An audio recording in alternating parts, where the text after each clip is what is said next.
پھر حضرت یوسف علیہ السلام کا واقعہ سورہ یوسف. انہوں نے خواب دیکھا اور باپ سب سے زیادہ محبت کرتا تھا ان سے. حضرت یعقوب سب سے زیادہ محبت کرتے تھے حضرت یوسف سے. انہوں نے خواب بیان کیا, اپنا خواب دیکھا کہ یا ابتی, میرے ابا, میں نے 11 ستاروں کو اور چاند اور سورج کو سجدہ کرتے ہوئے دیکھا ہے. قال یا بنی لا تقصص رؤیاک علی اخوتک, اپنے بھائیوں کو یہ خواب بیان مت کرنا. فیکیدوا لک کیدا, یہ تیرے خلاف سازشیں کرنے لگیں گے. اس سے ایک مفسر نے بڑا اچھا نکتہ بیان کیا کہ بعض حاسد ایسے ہوتے ہیں کہ آپ کی نعمتوں کے اوپر تو حسد ہوتا ہی ہے, آپ کے اچھے خواب پر بھی انہیں انتہائی جلن ہوتی ہے کہ اچھا خواب کیوں اس نے دیکھا. بعض حاسد ایسے بھی ہوتے ہیں, نعمت جو آپ کے پاس ہے اس سے تو حسد کرتے ہی ہیں, آپ کے اچھے خوابوں کے اوپر بھی حسد اور جلن رکھتے. یہ حسد کی انتہا ہے. یہ بھائی ایسے ہی تھے. اللہ اکبر. اور ایک نکتہ اور بیان کیا گیا کہ بڑے جب چھوٹوں کو کسی بات سے روکیں تو رک جانا چاہیے. باپ نے کہا لا تقصص, اس خواب کو بیان مت کرنا میرے بچے, تو بڑا چھوٹے سے بول رہا ہے. اور بڑوں کو یہ حکم دیا گیا کہ چھوٹوں کو اگر کسی بات سے منع کر رہے ہو تو منع کی دلیل بھی دے دو تاکہ اس کا دل مطمئن ہو جائے. تو کہا گیا فیکیدوا لک کیدا, ہو سکتا ہے تیرے بھائی تیرے خلاف مکر نہ کرنے لگے, چال نہ چلنے لگے. تو دیکھو, چھوٹوں کو اگر بڑے نصیحت کریں تو بڑوں کی نصیحت کو مان لینا چاہیے چھوٹوں کو, اور بڑوں کو چاہیے کہ اس کی دلیل دے دیں تاکہ چھوٹا مطمئن ہو جائے کہ کیوں منع کیا جا رہا ہے. ایسا وہ باپ کی چاہت تھی بہت زیادہ.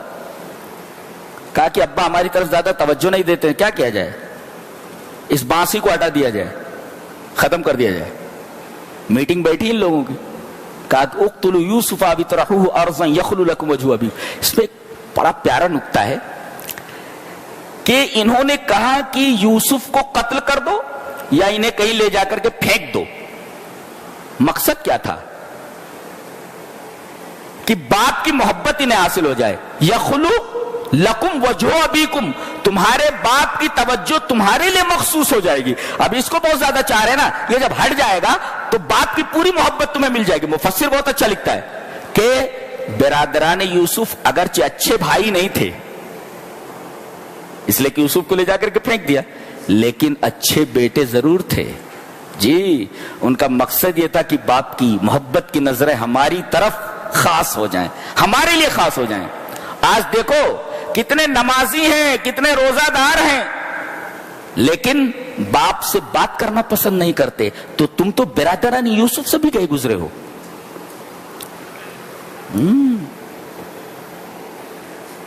یہ بیان کیا گیا.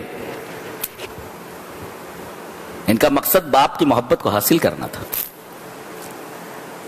بہرحال پہلا پھسلا کر کے لے کر کنویں میں ڈال کر کے آ گئے اور کرتا نکال لیا ان کا, اور اسے ایک بھیڑ ذبح کر کے اس کے خون میں لت پت کر کے شام میں آئے.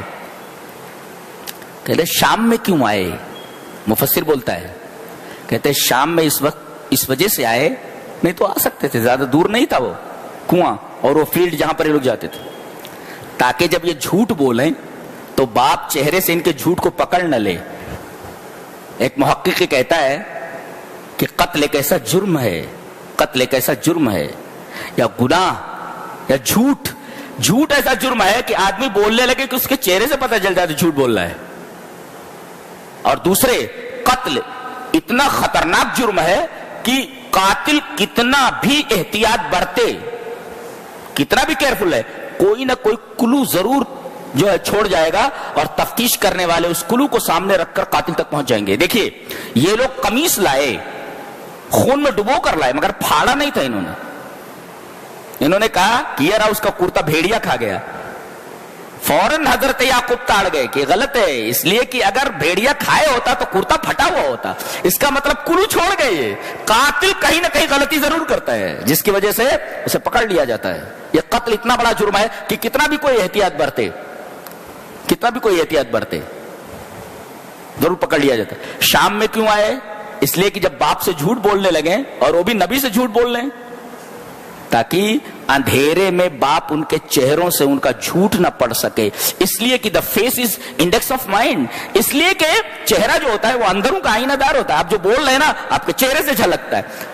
آپ گاڑی میں بیٹھے رہے نا, آپ کے پاس ٹکٹ نہیں ہے, ڈائریکٹ ٹی سی آپ کے پاس آتا ہے, پلیز ٹکٹ بولتے ہو, اس لیے کہ آپ کے آسا بولتے ہیں, ٹی سی آیا تو اسی سے دیکھنے لگتے, ٹی سی فوراً سمجھ جاتا ہے اس کے بعد ٹکٹ نہیں, پکڑ لیتا ہے. گویا کہ آسا بولتے ہیں, قیامت کے دن بولیں گے, کیا تعجب ہے, بولتے. اس وجہ سے وہ شام میں آئے تاکہ ان کا جھوٹ نہ پکڑا جا سکے. جھوٹ پکڑا گیا. وجاؤ علی قمیص بدم کذب, جھوٹے خون کے ساتھ قمیص لے کر کے آئے. قال بل سولت لكم انفسكم امرا, فوراً انہوں نے کہہ دیا حضرت یعقوب نے, تمہارے دل نے یہ باتیں گڑھ لی ہیں. کیوں؟ اس لیے کہ بچے نے خواب کیا بیان کیا تھا کہ 11 ستارے, چاند اور سورج سجدہ کر رہے ہیں, تو مر کیسے جائے گا یہ؟ ولما تسجد بالکواکب, ابھی تک تو چاند اور سورج نے اور ستاروں نے اس کو سجدہ ہی نہیں کیا ہے, یہ مر کیسے جائے گا؟ ابھی خواب بیان کے تعبیر کہاں گئی؟ تعبیر سے پہلے مرے گا کیسے یہ, جبکہ خواب سچا ہے؟ اس وجہ سے انہیں یقین نہیں آیا. سمجھے؟ جی جی جی جی. ایک بات لے کر کے جاؤ, کبھی کبھی کوئی چیز جس کو ہم بری سمجھتے ہیں, شر, اس کے اندر خیر ہوتا ہے. بات کی محبت اچھی چیز تھی, لیکن اس اچھی چیز نے حضرت یوسف علیہ السلام کو کہاں پہنچا دیا؟ کنویں میں. دیکھو, اچھی چیز سے خراب چیز کا نتیجہ نکلا. نتیجہ کیا نکلا؟ خراب. اور کنویں میں ڈالنا جانا ایک خراب چیز ہے, نتیجہ کیا نکلا؟ عزیز مصر کیا پہنچ گئے؟ اکریمی مسوا, وہاں ان کی عزت ہونے لگی. دیکھو, نیچے ڈال دیا گیا تو اوپر پہنچ گئے, عزت ہونے لگی. اور ان کے گھر میں عزت ایک اچھی چیز تھی, مگر وہاں سے جیل پہنچ گئے, یہ بری چیز تھی. اچھی چیز سے نتیجہ برا نکلا. اور جیل میں پہنچ گئے, جیل بری چیز ہے, وہاں سے عزیز مصر بن گئے. دیکھو, جیل سے ڈائریکٹ عزیز مصر, ڈائریکٹ وہاں کا بادشاہ. دیکھ رہے ہیں آپ؟ اور اللہ تبارک و تعالیٰ نے اپنی ایک صفت ذکر فرمائی ہے, لطیف. لطیف کا مطلب من یعلم بخفائی الامور ودقائقها وغوامضها, کہ جو ایسی چیزوں کو جانتا ہے جو انتہائی باریک ہوتی ہیں, انسان کی نگاہ اس کے اوپر نہیں جاتی. بظاہر ہم سمجھ رہے وہ کنویں میں پہنچ گئے, لیکن اللہ یہ کہہ رہا ہے کہ اب یہ مصر کی بازار میں جانے والا, مصر میں جانے والا. دیکھو, اللہ تبارک و تعالیٰ کی صفت لطیف کا پورا یہ واقعہ مظہر ہے. جی, اب وہاں پہنچے, کہتے ہیں کہ جب اس نے گناہ پر آمادہ کرنا چاہا, آمادہ نہیں ہوئے, بھاگے. اب یہ پیچھے دوڑی, حالانکہ جب لائی تھی تو تمام دروازے بند کر دیے تھے. وغلقت الابواب, تمام دروازے بند کر دیے. گناہ کا پورا سامان موجود ہے, کوئی دیکھنے والا نہیں ہے. ایسے میں نوجوان جس کی ابھی شادی نہیں ہوئی ہے, اللہ سے ڈر کر کے دروازے کی طرف بھاگ نکلا. آج لوگ یہ کہتے ہیں نا, ارے آوے کہاوت بگڑا ہوا ہے, میں اکیلا کیسے نیک بن سکتا ہوں؟ تمام لوگ حرام کھا رہے ہیں تو میں ہی حلال کیسے کھا سکتا ہوں؟ یہ شعیب علیہ السلام کی قوم کا مزاج ہے. انہوں نے جب حضرت شعیب بار بار کہتے تھے کہ حرام مت کھاؤ, یہ ناپ تول میں کمی مت کرو, تو کیا بولتے تھے؟ قالوا یا شعیب ما نفقہ کثیرا مما تقول, تیری باتیں ہماری سمجھ میں نہیں آتی. ایک مفسر نے لکھا ہے کہ علماء کی باتیں حرام خوروں کی سمجھ میں نہیں آتی. بہت اچھا لکھا ہے, بہت اچھا. وہ کہہ رہے ہیں کہ بھائی حرام مت کھاؤ, وہ کہہ رہے تیری بات ہماری سمجھ میں نہیں آ رہی ہے, تو حرام کھا رہے نا. ایک عالم بول رہا, نبی بول رہا ہے, اس کا مطلب حرام خوروں کو علماء کی بات سمجھ میں نہیں آتی. کیا بول رہا ہے پتہ نہیں کیا بول رہا ہے.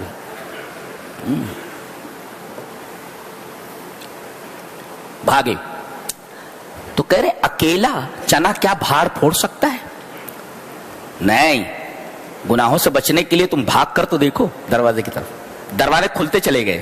تم بھاگ کر تو دیکھو, دروازے کھولنے والا اللہ ہے. تم پاکیزگی اختیار تو کرو, اللہ راستہ دینے والا ہے. تم حلال کمائی کی طرف بڑھو تو اللہ تبارک تعالیٰ حلال کے لیے دروازے کھولنے والا ہے. اکیلا آدمی بھاگ رہا ہے گناہ سے اور دروازے کھلتے چلے گئے. سارے دروازے بند تھے, دروازے کھلتے چلے گئے. تو تم حلال کی طرف بھاگو تو دروازے کھولنے کی ذمہ داری اللہ کے اوپر ہے, وہ حلال کے دروازے تمہارے لیے کھول دے گا. جی, یہ نقطہ ملا. اور پیچھے سے کرتا پھٹ گیا, پیچھے سے پکڑا اس نے. دیکھو قرآن بولتا ہے گنہگار یہ نہیں, سامنے سے پھٹا ہوتا. اگر انہوں نے دست درازی کی ہوتی تو کرتا سامنے سے پھٹا ہوتا, پیچھے سے نہیں. فوراً